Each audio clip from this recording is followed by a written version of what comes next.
Hi everyone, welcome to a new week in our Mark's Gospel series, and today to chapter 11. Now, you will notice that chapter 11 begins by telling us about Jesus' entry into Jerusalem on what we know as Palm Sunday. So we're in the last week of Jesus' life before the crucifixion. Jesus enters Jerusalem on the Sunday.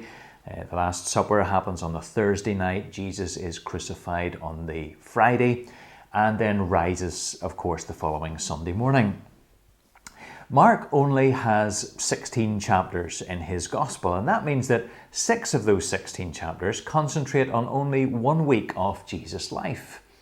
Now you think of how that would compare with a modern biography today, say of a famous sports person, for example. We might get a few chapters about their birth and home background, maybe a little about how their life ended if they are now dead, but the vast majority of the book would concentrate on what the focus of the story was. In other words, the time that they were at the top of their career on the pitch or the racetrack or the golf course or whatever it might be.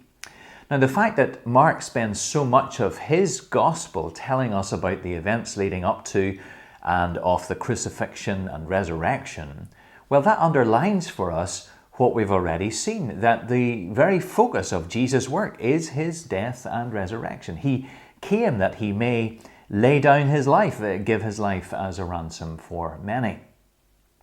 Now, the entry of Jesus into Jerusalem points clearly to who this is who has come to die. This is the king who is bringing in his kingdom. The crowd recognize that he has come in the name of the Lord and that he has come to establish a kingdom. The kingdom is in line with that of famous King David. They don't, of course, understand that he will do that by laying down his life. And that night, the Sunday night, he surveys the temple. The next day, he cleanses the temple. He casts out the money changers and the traders who had turned it into a market. And the fact that the story is bookended by Jesus cursing the fig tree is a pointer to the fact that that fig tree is a visual aid of the temple.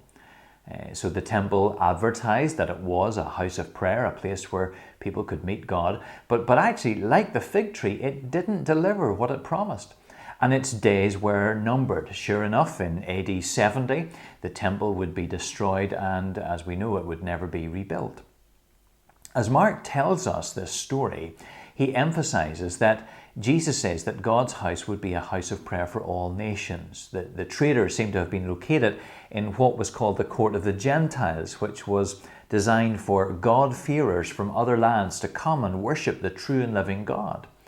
But this outward global focus didn't matter to the corrupt temple authorities. Soon, however, the church would be commissioned by Jesus to take the good news about him to all the nations, to every land.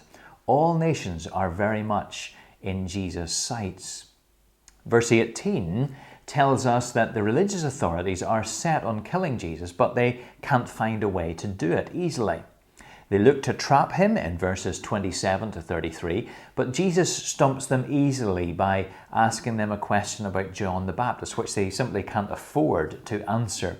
You can see that they're not interested in the truth, they're only interested in hanging on to their own position. But what we see here is that they are an easy match for Jesus. In other words, if he is to end up on a cross, it will not be because he's been outwitted or outmaneuvered. It will be because that was his intention all along. That's very much where this story is going. So, read chapter 12, and I'll see you tomorrow.